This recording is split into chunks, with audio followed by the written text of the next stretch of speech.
welcome back. So with that chicken that we cut up into 10 pieces, I'm gonna make fried chicken out of it. So to make fried chicken better, to make a lot of these proteins better, it's good to brine it. It will season it nicely, it will guarantee it's juicy too.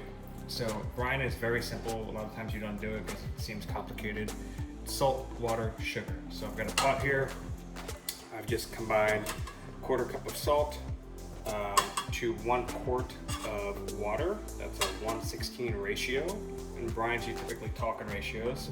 And I added an 1/8 cup of sugar just to give it some sweetness and a few bay leaves.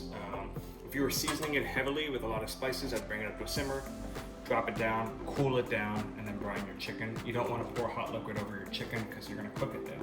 So then all you got to do is pour this on your chickens. You can probably see. And I put breast in one bag and thighs and wings in the other bag, and I'm just going to pour this over. And this will ensure that you have really nice fried chicken.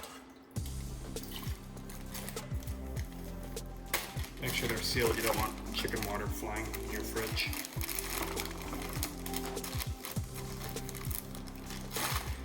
And that's it.